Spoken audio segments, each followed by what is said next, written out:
Hello everyone, good morning to all of you and welcome to online study point. दोस्तों, आज है 16 नवंबर और आज के इस वीडियो में हम 16 नवंबर से रिलेटेड करंट अफेयर के सभी इंपॉर्टेंट क्वेश्चन को कवर करने वाले हैं। तो यदि आप लोगों को इस वीडियो की पीडीएफ चाहिए तो आप हमारा मोबाइल एप्लीकेशन में इंस्टॉल कर सकते हैं, जिसमें आप लोगों को डेली क्विज, फ्री पीडीएफ और प्रतिदिन के करंट अफेयर का ऑडियो भी मिल सकेगा।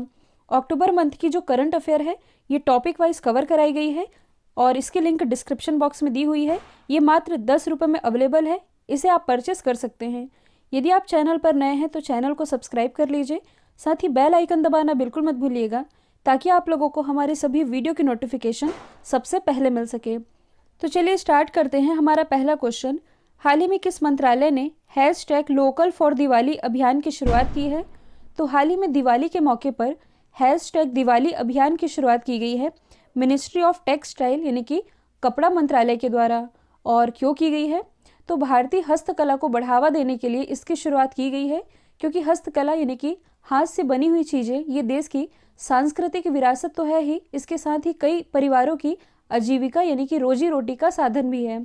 और इसलिए हस्तकला उद्योग को बढ़ावा देने के लिए ये अभियान चलाया जा रहा है, ताकि इस दिवाली के मौके पर जो लोग हैं ये हस्तशिल्प उत्पाद खरीदें और यदि किसी को कुछ गिफ्ट भी करना चाहते हैं तो इसके लिए ये एक बेटर ऑप्शन है। और जैसा कि आप सभी जानते हैं, जो हमारे प्राइम मिनिस्टर है नरेंद्र मोदी जी, इन्होंने कुछ समय पहले ही वोकल फॉर लोकल इस पर भी जोर दिया है।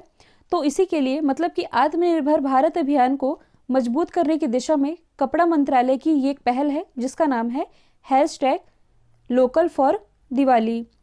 अब देखिए, यदि आपसे पूछा जाए कि प्रेजेंट टाइम में हमारे कपड़ा मंत्री ये कौन है, तो ये है स्मृति ईरानी जी। और स्मृति ईरानी, इनकी कॉन्स्टिट्यूंसी क्या है? तो ये है अमेठी, उत्तर प्रदेश।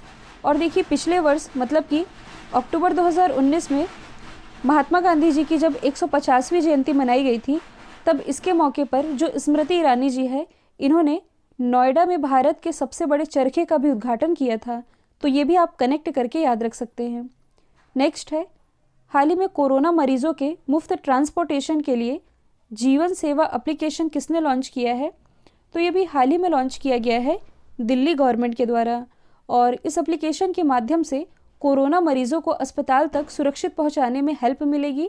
और इस एप्लीकेशन के थ्रू कोरोना के कम गंभीर मरीजों को अस्पताल तक पहुंचाने के लिए एम्बुलेंस के तौर पर इलेक्ट्रिक वाहनों का इस्तेमाल किया जाएगा।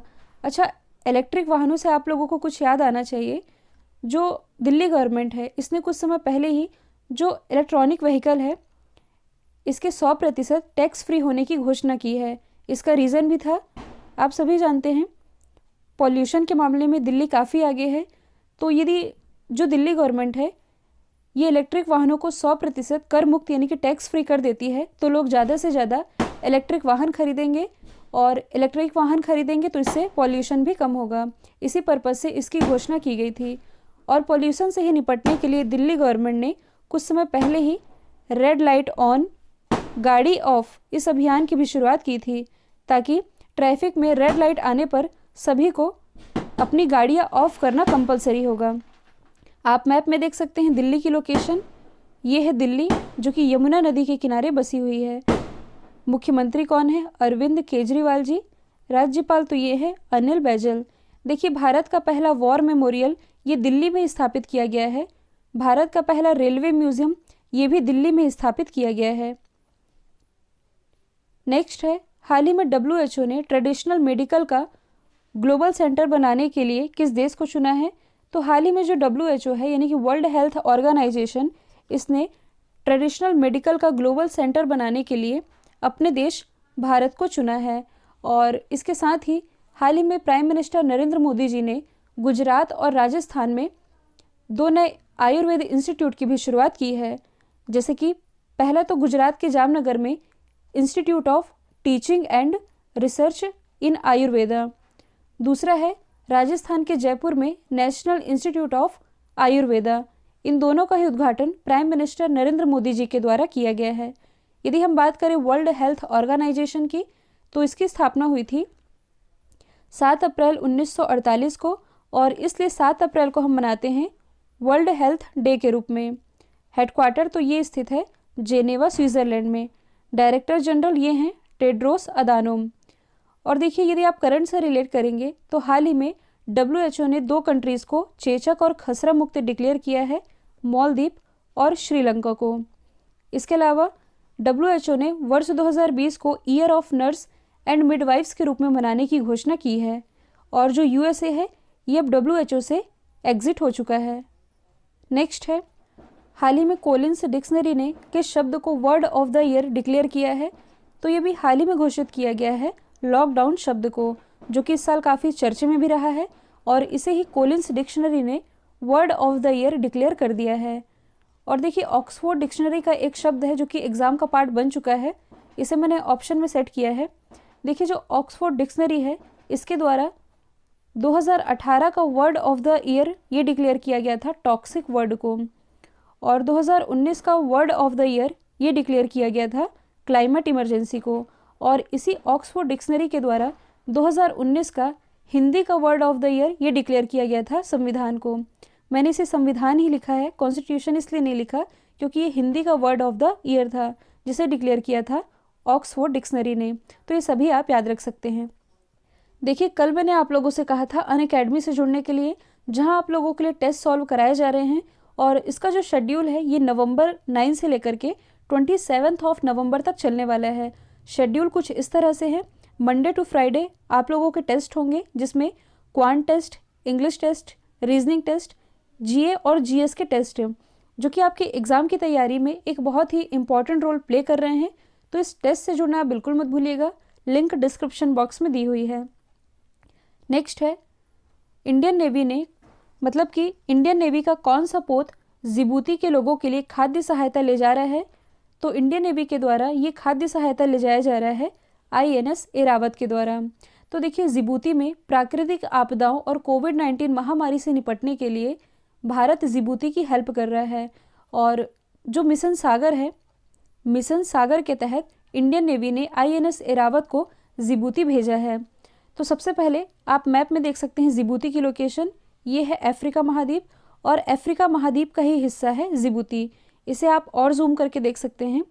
ये देखिए, ये है जिबूती, ये अफ्रीका महाद्वीप का हिस्सा तो है ही, साथ ही ये हॉर्न ऑफ अफ्रीका के अंतर्गत भी आता है। मैंने आप लोगों को बताया है हॉर्न ऑफ अफ्रीका के अंतर्गत कुल 4 कंट्रीज आती हैं, सोमालिया, इथियोपिया, जिबूती और इरिट्रिया, जिसमें कि जो इरिट्रिया है और जिबूती, इनकी जो बॉर्डर है ये रेड सी से लग रही है, जैसा कि आप देख भी पा रहे हैं। अच्छा, यहाँ से आप एक चीज़ रिलेट कर सकते हैं, जिबूती का डिस्कशन आया ही है, तो जो हमारे प्रेसिडेंट हैं रामनाथ कोविंद जी, इनकी पहली विदेश यात्रा क्या थी? तो इनकी पहली विदेश यात्रा ये जिबूती ही थी। अफ्रीका महाद्वीप की यदि हम बात करें तो ये जनसंख्या और क्षेत्रफल की दृष्टि से विश्व का दूसरा सबसे बड़ा देश है। पहले नंबर पर है एशिया, एकमात्र ऐसा महाद्वीप जिससे कि कर्क रेखा, मकर रेखा और भूमध्य रेखा ये तीनों ही गुजरती हैं। अफ्रीका महाद्वीप की 2 रिवर है, एक है कांगो या जायरे रिवर जो कि इक्वेटर यानी कि भूमध्य रेखा को 2 बार काटती है, दूसरी रिवर है लिम्पोपो रिवर जो कि मकर रेखा को 2 बार काटती है। और आप क्या याद रख सकते हैं, देखिए, जो विश्व की सबसे लंबी रिवर है नील रिवर, ये अफ्रीका महाद्वीप से ही प्रवाहित होती है और भूमध्य सागर में जाकर के मिल जाती है। यहाँ यदि हम बात करें INS एरावत की, तो इससे रिलेटेड एक फैक्ट मैंने आप लोगों को हमेशा ही बताया था। देखिए, जो मेडागास्कर है, पहले मैं आप लोगों को लोकेशन दिखा देती हूँ। ये है अफ्रीका और ये है मेडागास्कर, ये पहले अफ्रीका का ही हिस्सा था। तो कुछ समय पहले ही जब मेडागास्कर में चक्रवाती तूफान आया था, तो चक्रवात से प्रभावित लोगों की हेल्प करने के लिए इंडियन नेवी के द्वारा ऑपरेशन वनीला चलाया गया था, और इस ऑपरेशन वनीला में INS एरावत को ही भेजा गया था। तो इसे आप कनेक्ट करके याद रख सकते हैं। नेक्स्ट है, IRCTC के द्वारा भारत दर्शन यात्रा का शुभारंभ कब किया जाएगा? तो इसकी शुरुआत की जाएगी अगले महीने यानी कि 12 दिसंबर से। देखिए, शुरुआत कब की जाएगी ये इंपॉर्टेंट नहीं है, लेकिन किसके द्वारा की जाएगी ये इंपॉर्टेंट है। तो इसकी शुरुआत कर रहा है IRCTC। कब से कर रहा है? 12 दिसंबर से भारत दर्शन भारत दक्षिण यात्रा की शुरुआत की जा रही है। और ये भारत दर्शन मतलब कि ये जो यात्रा है ये हैदराबाद और सिकंदराबाद से 12 से 18 दिसंबर तक चलेगी। और इस यात्रा का विषय क्या है? शो इंडिया टू इंडियंस, यानी कि भारतीयों को भारत के दर्शन। और इसका किराया क्या है और क्या अदर फैसिलिटी है, यदि आप लोग को जाननी है तो आप इंटरनेट का सहारा ले सकते हैं। यदि आप घूमने का प्लान कर रहे हैं तो आप इसे विजिट कर सकते हैं। यहाँ से इम्पॉर्टेंट है IRCTC, तो इसकी फुल फॉर्म बनती है Indian catering and tourism corporation. इसकी स्थापना हुई थी 27 सितंबर 1999 में और इसके जो चेयरमैन हैं, MD और चेयरमैन, ये हैं महेंद्र प्रताप। नेक्स्ट है, हाल ही में महाराष्ट्र के किस स्थल को रामसर स्थल के रूप में चुना गया है? तो ये भी हाल ही में चुना गया है, लोनार झील को। अब इस क्वेश्चन में जो टर्म लिखा हुआ है रामसर स्थल, ये क्या है, इसके बारे में हम एकदम बेसिक से समझेंगे। रामसर तो एक अंतर्राष्ट्रीय संधि है। देखिए 1971 में ईरान का एक शहर है जिसका नाम है रामसर। यहाँ एक कन्वेंशन हुआ था और इस रामसर शहर में ये कन्वेंशन हुआ था, जिसके कारण इसे रामसर कन्वेंशन के नाम से जाना जाता है। और देखिए ये कन्वेंशन हुआ क्यों था? तो जो आर्द्र भूमि यानी कि जो वेटलैंड्स होते हैं उनके संरक्षण के लिए ये एक अंतर्राष्ट्रीय संधि है। अभी आर्द्र भूमि यानी कि वेटलैंड्स ये क्या होते हैं?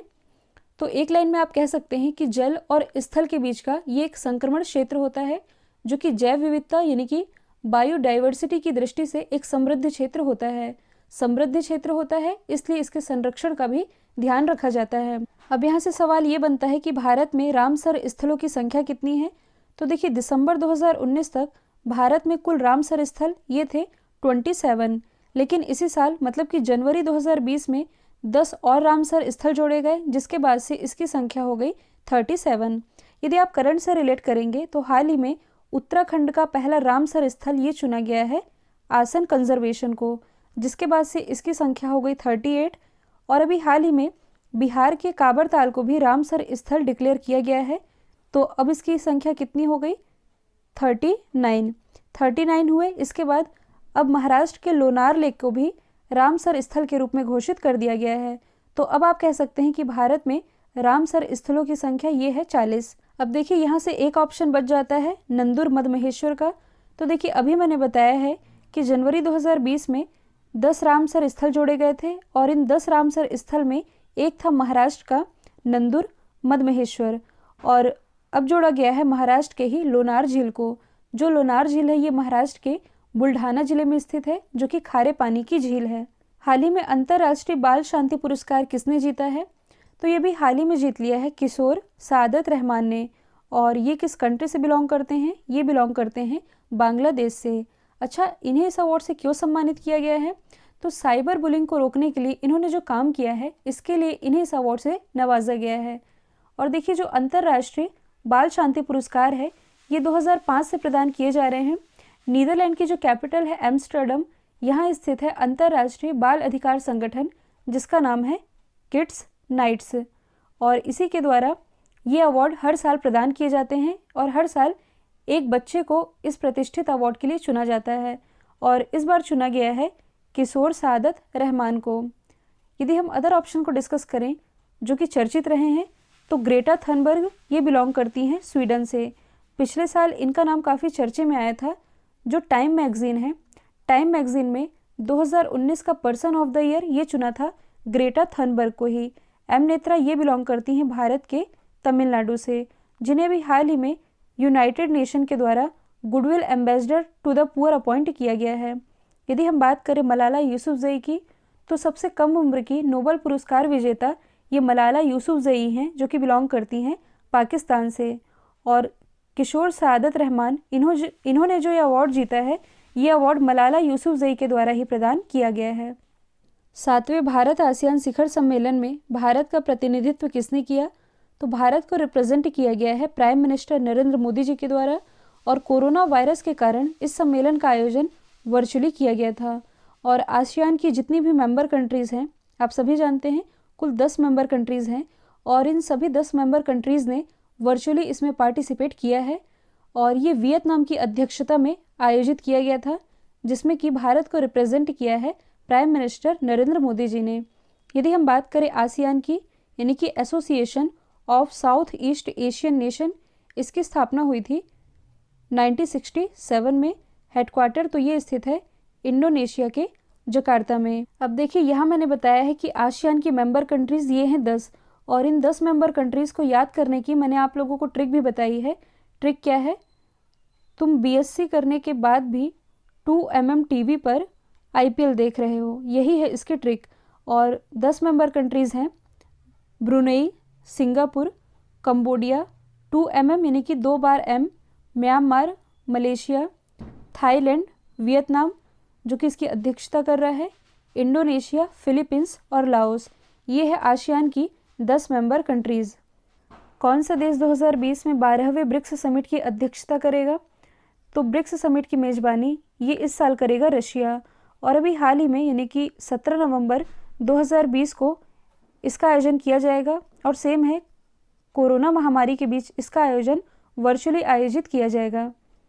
और यदि हम बात करें ब्रिक्स की, ब्रिक्स जो कि 5 देशों का एक अंतर्राष्ट्रीय संगठन है, ब्राज़ील, रशिया, इंडिया, चाइना और साउथ अफ्रीका। साउथ अफ्रीका इसमें सबसे लास्ट में जुड़ा था और इसे होस्ट करने का सीक्वेंस भी यही है, जैसे कि इस साल होस्ट कर रहा है रशिया 2020 में। इससे जो नेक्स्ट होगा, आर के बाद आई है, मतलब कि नेक्स्ट ईयर इसे इंडिया होस्ट करेगा, 2022 में चाइना, 2023 में साउथ अफ्रीका, फिर ये सीक्वेंस यही चलेगा, अगेन इसे ब्राज़ील होस्ट करेगा। तो ये सीक्वेंस चलते रहता है। यदि हम बात करें रशिया की, जो कि क्षेत्रफल की दृष्टि से विश्व का सबसे बड़ा देश है, जबकि क्षेत्रफल की दृष्टि से एशिया का सबसे बड़ा देश ये है चाइना। देखिए, जो रशिया है इसका कुछ हिस्सा एशिया महाद्वीप में भी आता है और कुछ हिस्सा यूरोप महाद्वीप में भी आता है। तो रशिया का वो वाला हिस्सा जो एशिया महाद्वीप के अंतर्गत आता है ये कहलाता है साइबेरिया, जबकि रशिया की जो कैपिटल है मॉस्को ये आती है यूरोप महाद्वीप के अंतर्गत। रशिया की करेंसी क्या है? तो ये है रूबल। यहाँ की संसद तो ये है ड्यूमा। और अभी हाल ही में यहाँ की संसद में एक बिल पास किया गया है जिसके अनुसार यहाँ के जो प्रेसिडेंट है व्लादिमीर पुतिन, ये 2036 तक अपने पद पर बने रह सकते हैं। भारत और रशिया के बीच एक एक्सरसाइज होती है, सॉरी 2 एक्सरसाइज होती है, एक है इंदिरा, दूसरी है एविया इंदिरा। विश्व का पहला तैरता हुआ परमाणु रिएक्टर ये रशिया ने ही लॉन्च किया था, जिसका नाम है एकेडेमिक लोमोनोसोव। कल मैंने आप लोगों से पूछा था उत्तर प्रदेश का कौन सा शहर Guinness book of world record में फिर से अपना नाम दर्ज कराने जा रहा है? राइट आंसर था अयोध्या। अब आप लोगों के लिए आज का सवाल है, हाल ही में चाइना के किस शहर में दूसरा विश्व स्वास्थ्य एक्सपो ये आयोजित किया गया? तो इसका जो भी आंसर है कमेंट बॉक्स में बताइएगा। वीडियो यदि पसंद आया है तो एक लाइक कीजिए, एटलीस्ट एक स्टडी रिलेटेड ग्रुप में शेयर करना बिल्कुल मत भूलिएगा। तो आज के लिए इतना ही। Thank you so much.